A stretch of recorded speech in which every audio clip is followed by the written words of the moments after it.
Hi there, welcome. This is Yukiko Amaya of My Goddess Path, and I'm so glad you could make it today. This is my Facebook Live on Goddess and Energy coming alive.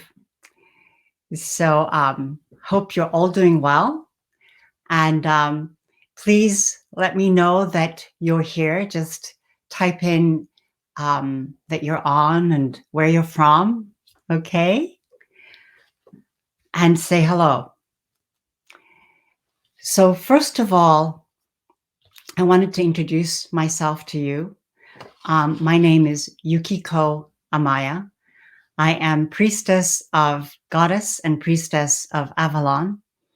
I am a healer, a shamanic practitioner, and a teacher, and the founder of My Goddess Path, which is the place from where I do all of my work, including one-on-one sessions to rituals and workshops.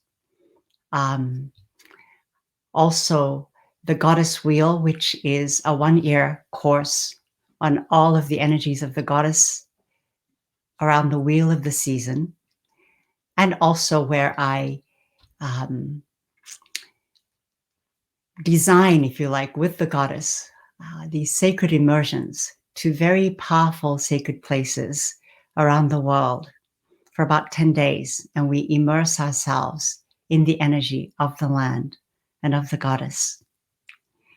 So I'm really glad that you're here. I was born in Japan and I lived there for a while. I also had the fortune and the opportunity of spending my childhood in Australia. And it was a very wonderful way to connect in with just the raw power of nature. And as an adult, I've also spent many years in France, and I came to the United States first to California around 1990, and I have been here ever since. So right now I live on the East Coast in Northern Virginia, not too far from Washington, D.C., but right at the end of the Blue Ridge Mountains and right beside this beautiful, beautiful valley called the Shenandoah Valley. And so right now I want to thank the ancestors of the land that I am on. These were the land of the Manahoac people, of the Monacan Confederacy of the Sioux tribe. And I thank them for this beautiful, powerful land that I am on and on which I have their permission or their ancestral permission to do ritual. And I thank them. So I also encourage you to find who the ancestral lands, whose ancestral lands you are on currently. Okay, that's really good. Thank you. So I just briefly wanted to tell you about how Goddess came into my life. And because I grew up in a very, very academic family, but I do remember as a young child, once I saw my mother sort of looking rather sad, and I went up to her and I said, "Mommy, are you okay?" And she said, "I'll always be fine because Goddess is always with me." And I must have been 3 or 4. I had no idea what she was talking about. But that came back to me as Goddess started to show up in my life. And initially it was through all the yogic studies and the tantric yoga studies that I pursued. So I encountered, the wonderful goddesses Saraswati and Lakshmi, Kali, Tripura, Sundari, many, many goddesses, Tara. And then one day, Mary Magdalene out of the blue showed up. And she led me on a very wonderful journey through the south of France and into the UK and to Glastonbury. And there I encountered the Lady of Avalon in my journeys and my meditations. And she really insisted that I come and train there. And so I went into training in Glastonbury for 3 years, and was made a priestess of Goddess and then priestess of Avalon. So she is a really, really powerful energy in my life. And I really wanted to share that with you. But before I continue further, I would like to introduce you to my very special guest and friend, Amy Potter from the Earth Creative. So yes, welcome, Amy. Thank you. Yeah, I wanted to introduce Amy to you all. She is an alchemist, and she is also a healer, a seer, a folk herbalist, wonderful singer, and an amazing artist. She's incredibly creative, and she is very much connected with Goddess and with the fairy energies, I think in her day-to-day as well as in the work that she does. So hi, Amy. Welcome to Facebook Live. Thank you for having me. Yeah, and thanks for joining in with me today about, conversation about Goddess and energy. So do you want to tell us a little bit about how Goddess came into your life? Sure.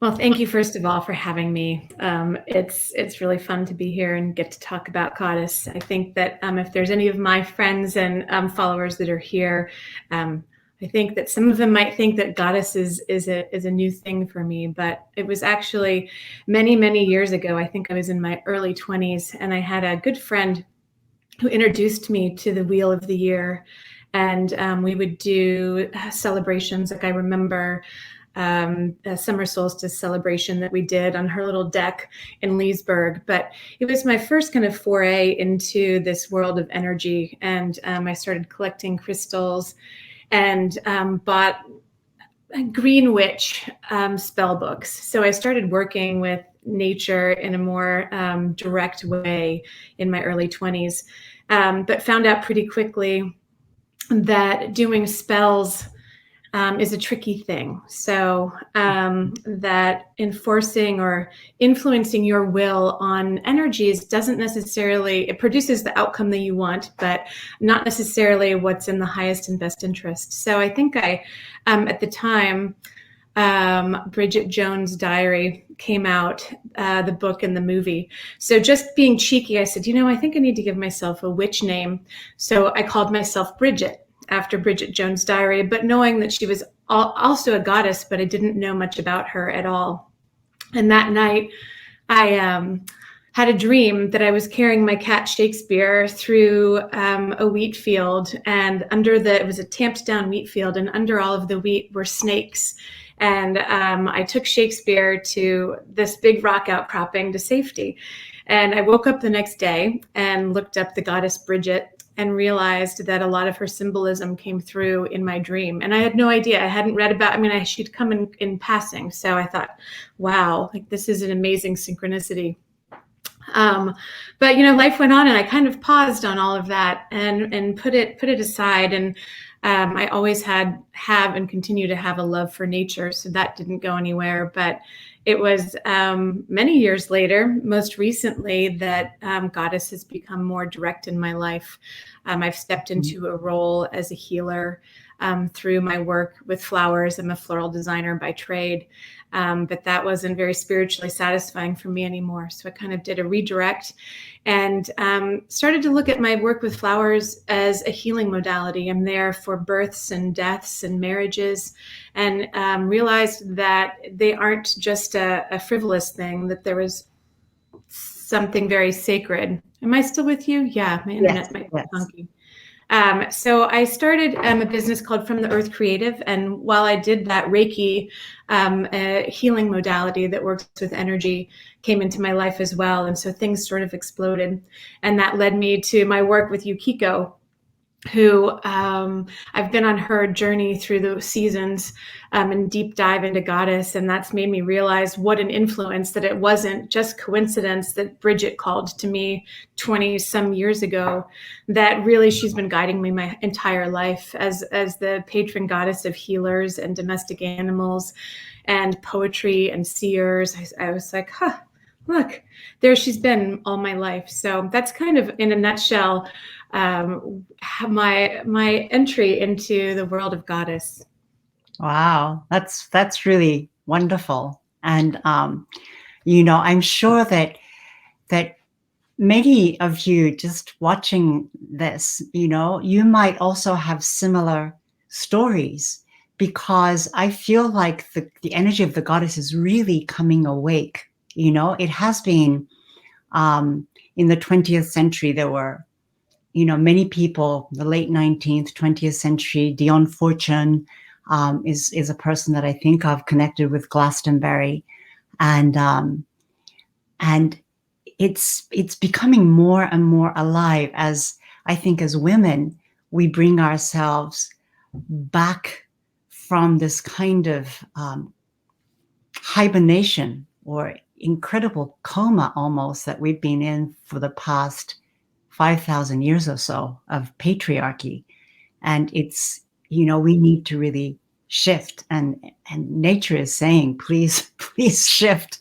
It's so prevalent. Yeah, I think you bring up a really good point, is that when I started doing started doing my Reiki training, and I'm trained up through the master teacher level, or attuned, and I've done courses in herbalism and learned a lot about crystals and all of this. And, as I'm quote unquote learning it, it really feels like an act of remembering rather than learning. Yeah.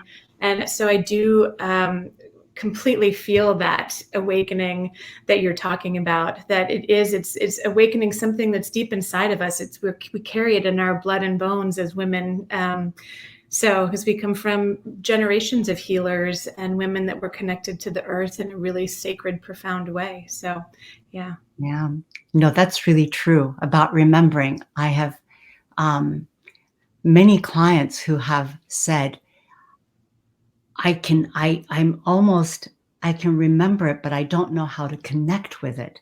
And so it's really been fascinating accompanying people in reweaving that consciousness and the knowledge back in this lifetime, in this century, in this moment, in our history, and it doesn't, it's I think it's a really a powerful moment for a lot of women coming to recognize what it means to be a woman, because we don't have a great deal of role models to really look at, and success in the 20th century, with all the wonderful women who broke the glass ceiling.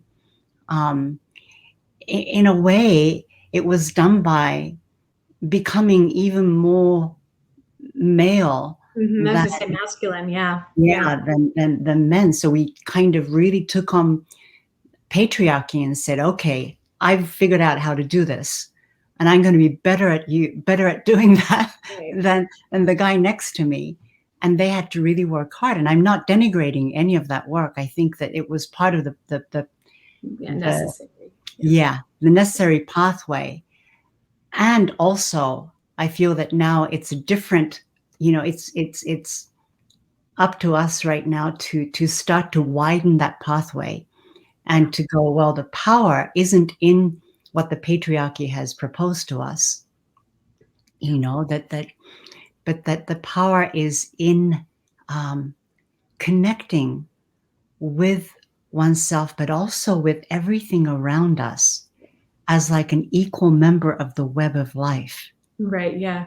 I was thinking that when I was thinking about our talk today or our conversation today, and I said, you know what really is goddess for me? And it is an individual connection with the self. I mean, for me, goddess is the goddess within. However, it's the goddess within that connects to everything. So there's an individuality to it, but there's this like beautiful circle and this expansion to it that connects you with everything and everyone. So yeah, it sort of feeds in and of itself. I am nature and nature is me, you know? So, and it Yeah. moves us out of that linear way of being in the world. And I think COVID, for me and for many, brought that to the surface. All of a sudden, time stopped in a really linear way.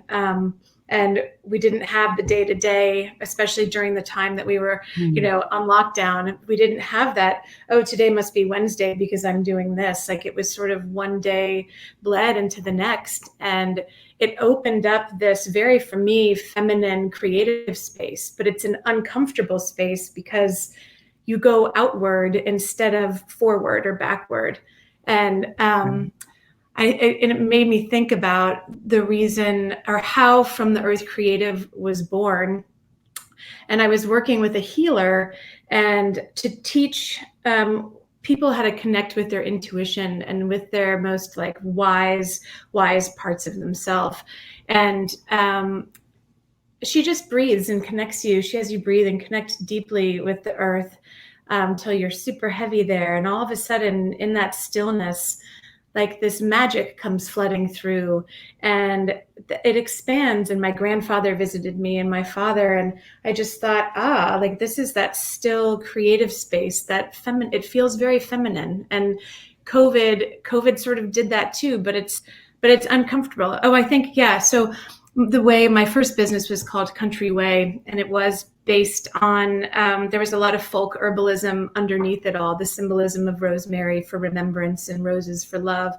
But I approached that business in a very masculine, patriarchal way. Like I set goals, and in 1 year I was going to do this, and in 3 years I was going to do that. And I did that. And in 10 years, I was so exhausted that I didn't have anything left. So that's when I started doing work with this healer. And then I connected with this stillness and with myself. And I thought, there's a different way of doing business, of being in the world personally, but that does, but it's a more creative space than that purely goal-centered, driven, masculine way that's really successful. You see a lot of success, but like as a soul, I started to become depleted in that way of being. So I think it opens up a different way of experiencing yourself and the world around you. Yes. Yeah. That's so beautifully said, you know, wonderfully said, Amy, because this linear way of thinking and even thinking about what success is, you know, what is success? And so much of it is now driven by fame or money, and abundance is, you know, equals how much stuff do you have, you know, what kind of cars in your garage, and so on and so forth. And again, it's I'm not denigrating any of that. However, it's such a narrow way of living, and it's such a it almost feels to me like sending oneself to prison. You know, it's nobody is sending anybody to prison. It's in thinking in those ways, we narrow ourselves so much from the actual capacity as a life form on this planet, and as a human, coexisting with so many of this amazing species on this plane. We're just only talking about this plane, or when I say this plane, people, it means, the mundane world of what we can see, the material mundane world. And there is so much energy and for the lack of better word, magic in this everyday life that is much more than making money and becoming famous or getting the book out, and there is something, the word abundance has really shifted for me the more I've done goddess work, because it's really meant that my soul is satisfied. Right. It's like what you were talking about. Yeah. And in that way, I think for me, when I speak about goddess, I'm not talking about beautiful ladies wearing, lovely clothes with halos around them, wafting around. It's that too. I was just about to say that too. That too. And also, it's this amazing immanent or amazing energy or life force that is in everything. It's in animate and inanimate objects. It's in the trees, the plants, the organic life of the animals and insects, and these are much easier to see, of the sky and the clouds and rain and wind and all the elements. Those are all goddesses in the world that I see, because it suddenly creates a world wasn't made just for humans. It's not a world where everything is subsumed in a role to serve us, but that we live in a really rich world where there is divinity in everything, in a child's smile, but also in your cat, or in the oak tree that's coming out with leaves right now, and the pink buds, in the movement of the air. And suddenly we're asked to see beyond, my need. What can you do for me? How much are you going to get me? Are you going to get me where I want to?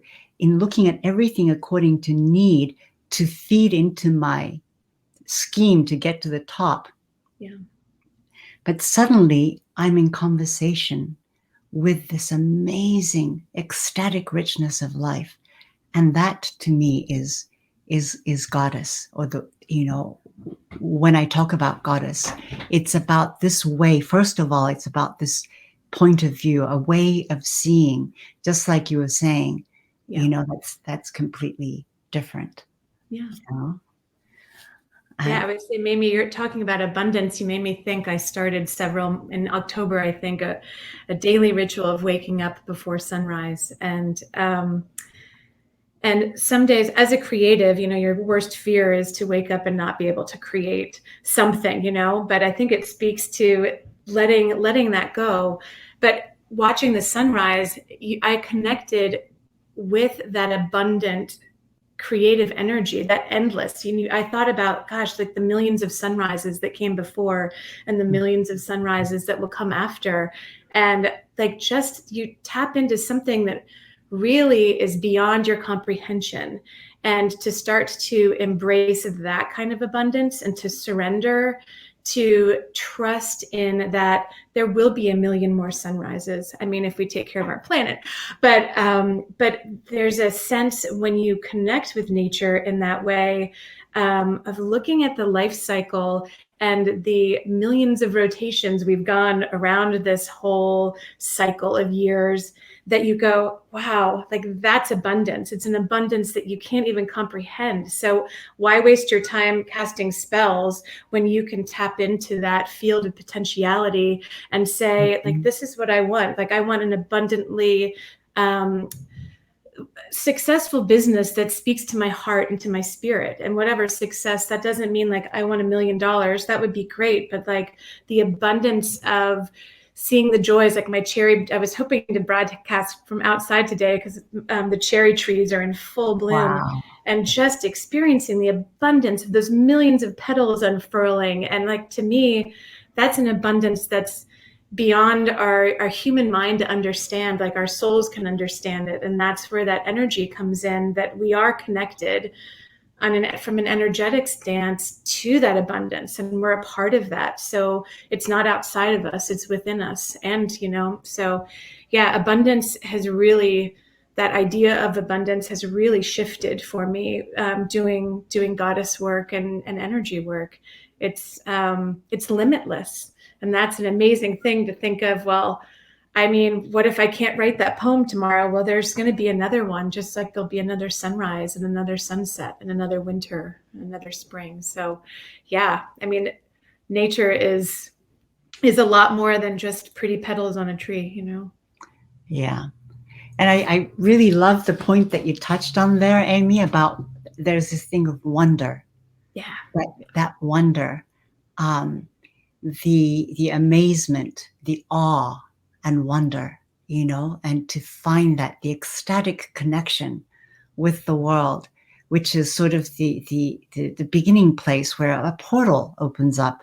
Yeah. And we're able to walk into a world where everything is in conversation.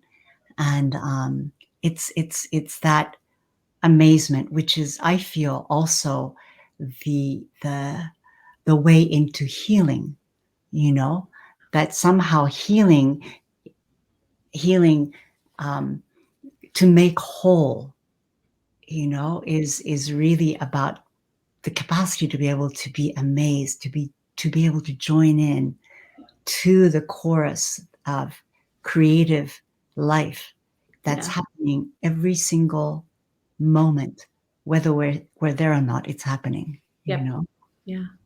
Yeah. Wow. I also wanted to, maybe this is a good time to segue into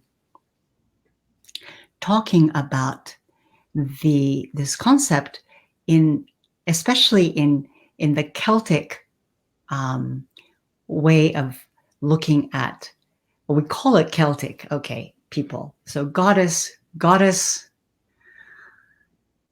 It's too big and deep a subject to go into it really fully right now.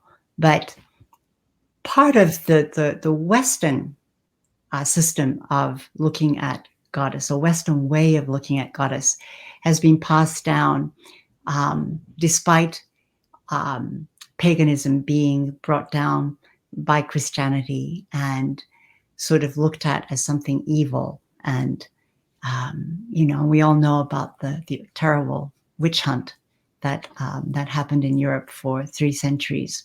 But despite all of that, there were these traditions that were kept alive, very hidden and kept alive, and now they're coming back again. And the Celtic world was very instrumental in maintaining the goddess cultures that came before them. Some of it, at least we can kind of glean what that might have been through the Celtic mythologies and stories and things.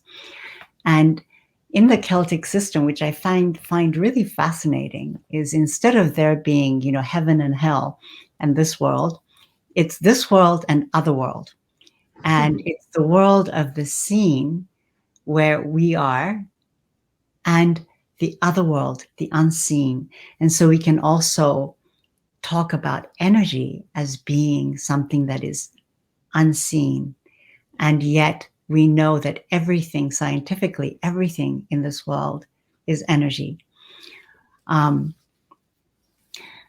with this world and the other world, and we talk about the other world and the entry points into the other world, can be incredible, powerful places in the world, and we can just even feel into our own bodies. And the way of entering into our unconscious, subconscious is through dreams, but also by bringing our attention and intention to a place in our own bodies that holds that power. For many people, it's the heart center, you know. For many women, it's actually the womb. And when we focus in on these areas, we can also find a gateway to go into the other world, just as much as like walking up to your beautiful cherry tree when it's in full bloom and it has that magic, it has that energy of awe somehow, you know? And the other world is, of course, in the West, connected with fairy or the fae, or as the Irish call them, the she. It's written Sidhe, and many of you may have heard banshee, the woman of the she, woman of the other world. And I wanted to ask you a little bit about fairies because you are very connected with fairies. Very fairy. Yeah. How did they start to come into your awareness? The fae. I mean, I think it started when I was a little girl, and one of my favorite unicorns. I think the fairy and unicorn, they're very connected for me. And but I loved stories of fairies and unicorns when I was a little girl. But I think, and then I always loved flowers. So I think my segue or my portal into the fairy world was originally through flowers.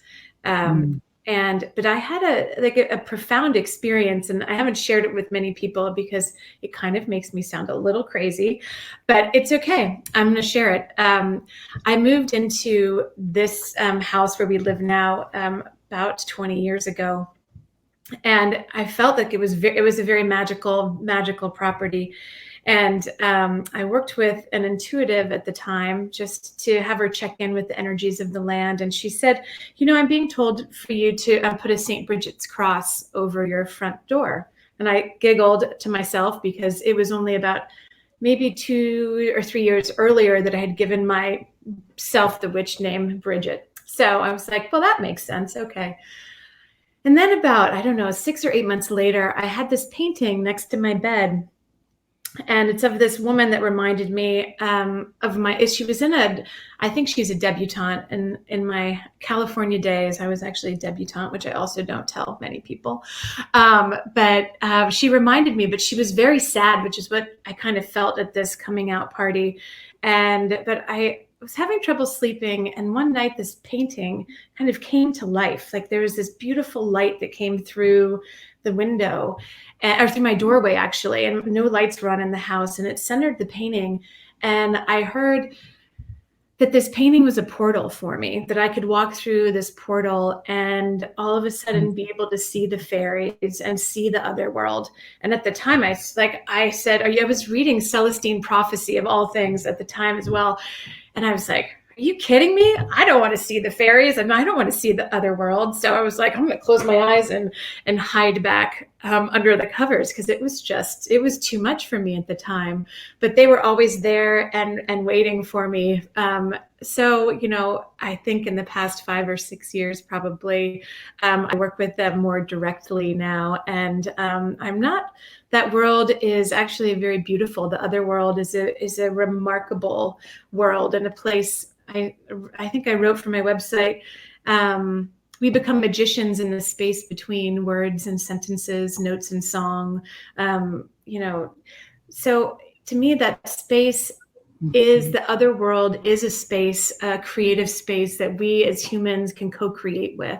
So while I've always done that, it was in a more profound way when I started working with energy. And fairies for me feel there's a lightness to them and a strength, and I'm starting to get to know, I think, different, for lack of a better word, races of fairies, because they're not all the twinkling little fairies that we imagine dancing in the flowers. They're there too, but the other world is an incredibly powerful place of creation through your spirit, So to me, it's a place where we are able to express that deepest part of ourselves. And you don't have to be a creative like me and making fairy crowns and painting.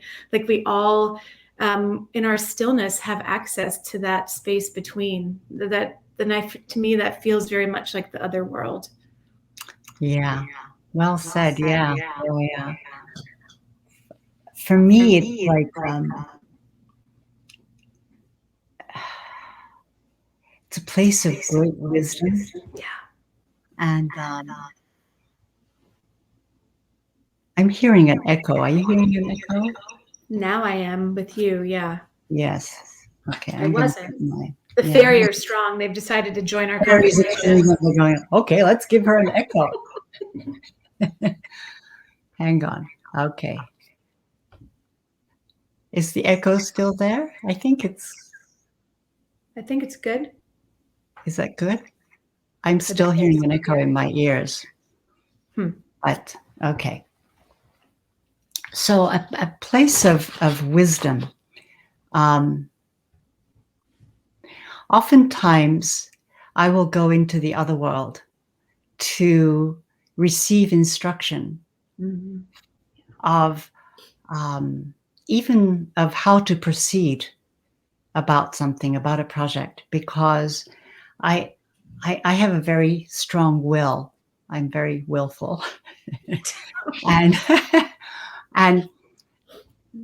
there was a time, maybe about 20 years ago, when I was at my wit's end because I had tried and done everything and I was really unhappy.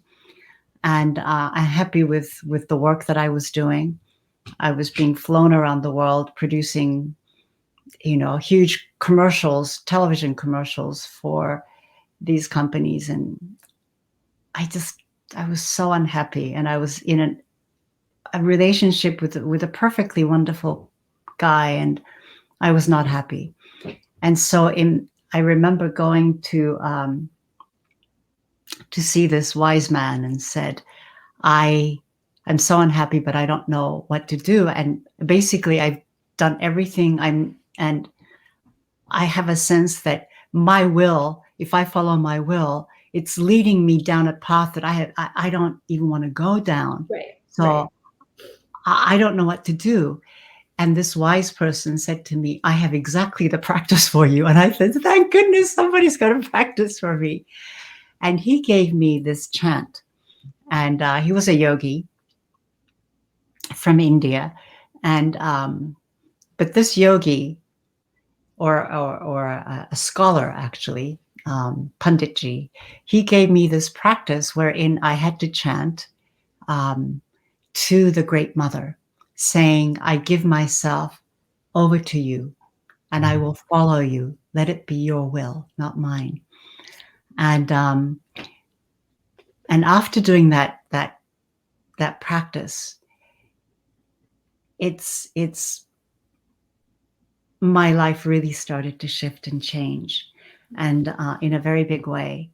And it wasn't always easy, but there was something that felt real, that felt true in what I was starting to craft, because life as well is like a creative process. We are one of the biggest artists, each one of us. We manifest the life that we create.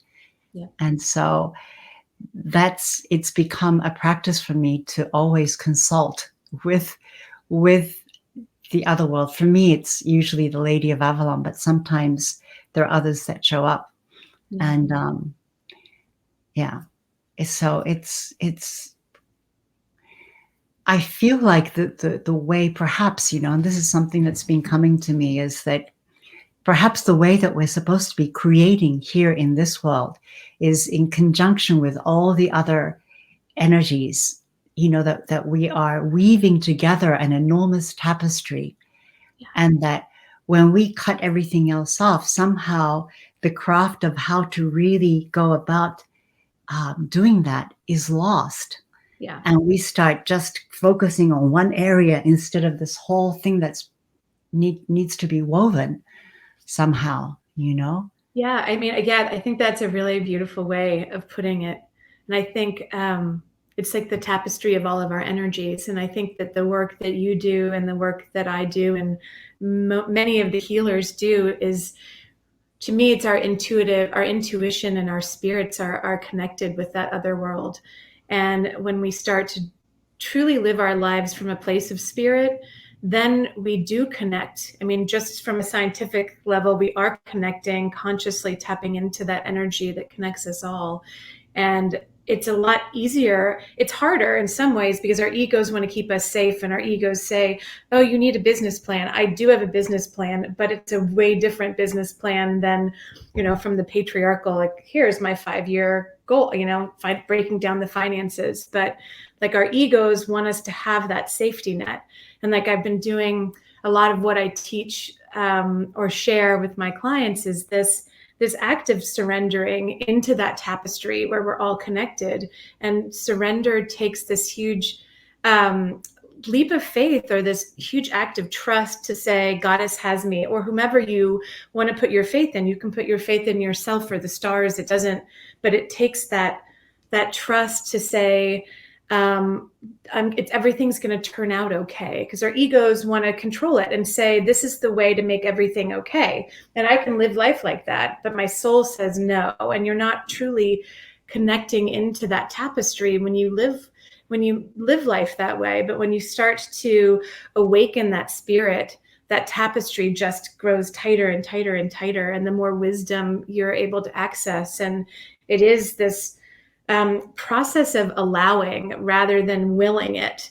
I can will my goals to happen very easily, but it's exhausting. Or I can take a step back and listen to my soul and say, yeah, what are you, or Goddess? Because I mean, there's many ways I think that we can access that. We can access it through journeying, or we can listen to our gut. Like, what does our gut say? Should I produce another concert series? It might make me money. And everything in my body goes, ugh. Or I can continue on my path with Goddess and with the healing, and my body just opens up.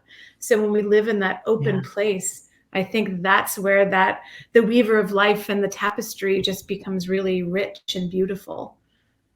Yep, that's so true. Do you want to share with us some of the projects that you are working with right now in your work from the Earth Creative? Sure. There's a lot. So most imminently, I'm very excited about this. I've been holding ceremony, particularly at the winter solstice, for many years now, and it's and I'm getting braver and braver in the way I hold ceremony, thanks to my work with Yukiko. I think that's another thing that we haven't really touched upon, is that bravery of being yourself. When you live from a place of spirit, you're living from like the most embodied part of yourself, and it takes a lot of courage, and it's kind of scary to beat drums and to sing for people and to hold ceremony. But I'm very excited to share in a deeper, more profound way these seasonal celebrations. And Beltane's coming up soon, and Yukiko and I have collaborated on an amazing celebration that is, I think, full at this point in time. There may be one ticket left for it, but the Beltane is a celebration. It's the Fairy Queen, and it's the celebration of our sovereignty and our sexuality and our sensuality. And we're going to be making fairy crowns, and but I think, and dancing and doing a fire ceremony. So I'm very excited about that. And I started writing a book that I've been wanting to do for many years. And it's based on my business from the Earth Creative, and it's an enchanted journal through the seasons. It's my own private diary of daily rituals, like waking with the sun, and herbal recipes, and just inspirations on how to connect with nature in a very cognizant, intentional way. And when we connect with nature, we really connect to the deepest parts of ourselves. So I started that. And I recently have been making flower essences for many years too. And it's basically just a way to capture the vibrational energy of flowers and use them to bring out certain aspects of the self or heal. But it was Dr. Batch from Wales, who originally created the flower essences. So I have started my first course into a certification to use his flower essences. Right. So I'm very excited about that one. Yeah. So I think that those are the three big ones right now, but I'm sure I'm missing some because I am ever the creative. So I have, as Bridget would say, a lot of irons in the forge. So yeah. You also work one-on-one with people? I do. I'm a Reiki practitioner, but my sessions, and I work one-on-one, and I do have some Reiki classes coming up this year too for anybody who's interested in learning more about Reiki. But I do have a private practice, and my sessions, while I do channel Reiki energy, which means universal life force energy, because I'm in a very open state, they tend to be intuitive sessions as well as Reiki healing sessions. So they're really fun, actually. Sometimes pretty intense, but it's a really great way if you're working through something. I work with a lot of clients who are going through the grieving process or changes. I mean, really, in our day-to-day lives, we get kind of out of balance too. So it's just a way to reconnect with the self. And I usually give you some fun homework, like go out and watch a sunrise or go buy something for yourself that, really kind of speaks to your heart. Sometimes we just need to indulge and do a little self-care. So my sessions are, they're very creative, as am I, but they're fun. Yeah. Great. And you also work with animals, like with horses. I do. I work a lot of specifically with horses, but I've worked with my fair share of dogs too. So cats, they're their own beast. So I think that they're the Reiki healers of the world, probably. So they don't get too many calls to work with cats. Yeah. Yeah. But I think I have an Equine Reiki class coming up in late May. I haven't posted it yet, but it'll be specifically for people in the horse world or people who have a passion for horses. But it's specifically to help foster deeper relationships with your equine companions. And it will help with competition and that kind of stuff too. So wonderful. Yeah. So I think it's streaming, right? It's been streaming, but yes, go and check out what Amy is doing at fromtheearthcreative.com. And you'll be able to connect. You can also find me on Facebook too, and my handle on Instagram is also From the Earth Creative, so pretty easy to find. Great. And so I guess, so it's going to be quite interesting for Beltane with Amy, because we're going to do it in person. So there was somebody who asked me if this was going to be recorded, and I said, no, this will not be recorded. It's going to be out in beautiful garden, a magical garden over at Amy's place. So we'll be doing this live. But I wanted to talk about for those of you who are not able to do things live because you don't live anywhere close to here, I think it's the 26th of April is our next full moon, and it's the Beltane full moon, which is very powerful. It's also, I think, called a pink moon in the almanacs. And we didn't really go very much into Beltane, just briefly, but Beltane is the beginning of summer. And again, it's more of a Celtic tradition of looking at the 8 divisions of the year. So in the wheel, there are 8 divisions. There's the winter and summer solstices, and the spring and autumn equinoxes. And then we have the cross-quarter festivals. So right between winter solstice and the spring equinox is Imbolc, where in the tradition, in the Avalonian tradition, it's Bridget is right there as the alchemist and the healer and the artist.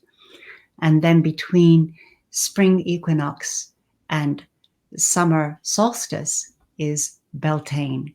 It's around the end of April, early May, somewhere around there. And it's really the awakening of that passionate energy, as Amy was saying earlier on, your sexuality and sensuality. And you look at the world around it, everything is coming alive and want to come together to create, to procreate. And that energy, that passion is right there. And the full moon time is a very powerful time to do ritual. And so those of you who can't be at the workshop with Amy and I also invite you to check out at mygoddesspath.com and the rituals section. There's a full moon ritual that I pre-record for each full moon that you can access about 4 days before the full moon. And the full moon energy works like 2 days on either side so that you can really choose your moment to do the ritual. I guide you through the preparation and the doing of the ritual itself through the video. So those of you interested, go take a look. And then for Beltane on May 1st, there will also be a Beltane ritual for Beltane where we move and dance and go into a place of wisdom through our physical body into that place of connection where we are right in the threshold of this world and otherworld, and we have, we're receiving information from both sides, and it's an amazing way to connect in with where you are. I think that's something that we forget a lot. We think about who we are, but we tend to forget about where we are. And I feel like it's so important to know, not only directionally, but in relationship to all that is around us, where are we? And from there, we can maybe start to glean who we are. Yeah. So, yes, I encourage you to check out those rituals. And wow, this. I'm going to just say something about Yuhiko's rituals. I think the summer solstice will mark two years. I think that, or is it? Maybe so. Yeah. I think that was my first, but Yuhiko's rituals are a really profound way of connection. I mean, it asks you to be in your body in such, they ask you to be in your body in such a different way that usually in our everyday lives, we don't take the time to feel into that space and to connect into the stars and to connect into the earth. And so I highly encourage any of you who haven't done ritual with Yukiko to sign up, because they change your life. I mean, they really, like I was talking before, call you to live from your heart center and from your spirit. And and when you start doing that, life changes pretty dramatically for the better. So, yeah, thank you. She didn't pay me to say that either. Thank you, Amy. So I think we're going to close pretty soon. Is there something else that you wanted to add on, Amy, before we? I don't think so. I just want to thank everybody for listening and for being with us today, and Yukiko for having me, and really thanking Yukiko for leading me on this journey into Goddess and into myself. She's made a really huge impact on my experience of the world and myself. So thank you. Wow, thank you. So before we go, I wanted to invite those of you who are here to just simply, because we've been talking about connecting, but we haven't really actually done it. So in a very easy way. So you can be standing or seated. And if you're seated in a chair, I encourage you to uncross your legs and have both feet flat on the floor.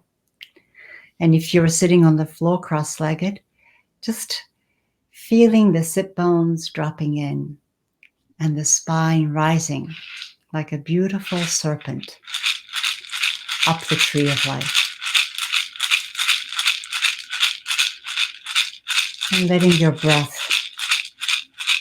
just come naturally as you slowly start to drop your body weight towards the earth, towards the great Mother Earth.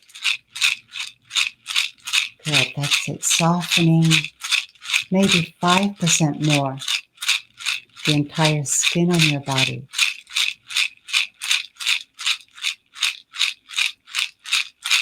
Good. And if your jaws are tense, just soften your jaws. And then using your imagination, sense this beautiful ball of light growing in your heart center. And then with your next exhale, feel that ball of light starting to shoot a thread of light down through your belly, all the way through your legs, down through your feet, through the floorboards, into earth. And just keep on visualizing, imagining, feeling this thread of light connected with your heart fire, moving down through the earth, past the roots of trees, past the stones and crystals and caves of minerals, past the underground waterways, moving down through bedrock and into the magma of Mother Earth. And keep on going through this molten rock all the way to the heart center of Mother Earth. And as you reach there, simply breathe with her for a few breaths. Breathing the heartbeat of Mother Earth.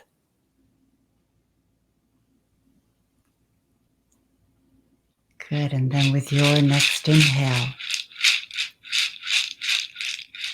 bringing that thread of light, now imbued with Mother Earth energy, back up through the magma, through bedrock, through the underground waterways, the caves of minerals and crystals, through beautiful stones, past the root system and the soil, the bodies of all of our ancestors, back through the floorboards, through your feet, up through your legs, through your belly and into your heart. The earth mother fire now mixing with your heart fire. And then with your next inhale, see a thread of light shooting upwards through your throat, through your head, out through the crown of your head and shooting up through the roof of your house and into the atmosphere, heading for your mother star, shooting out into space, through our solar system, through our Milky Way galaxy, out and out and out. This thread of light heading straight for your mother star. And there she is. You plunge into her, going deep all the way to the core, to the heart of your mother star. And there you stay and breathe with her. A couple of breaths.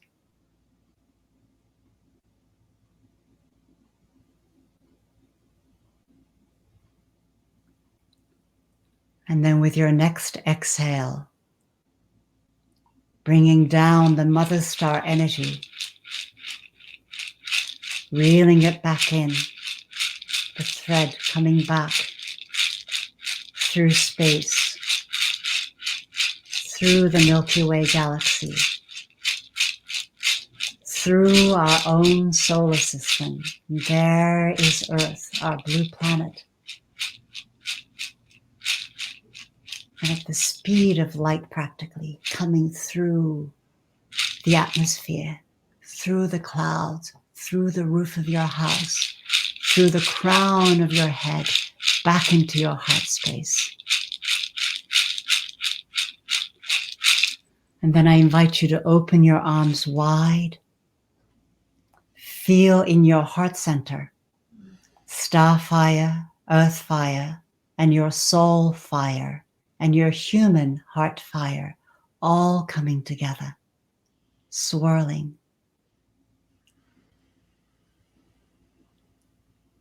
And just sense the field around you. Sense the field around you as friendly and supportive. And the field within you divided by the barrier of your skin, the field within you, friendly and supportive.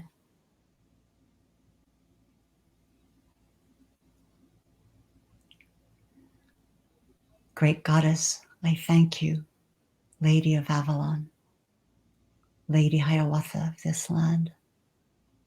Thank you for your guidance and your presence, Lady Bridget,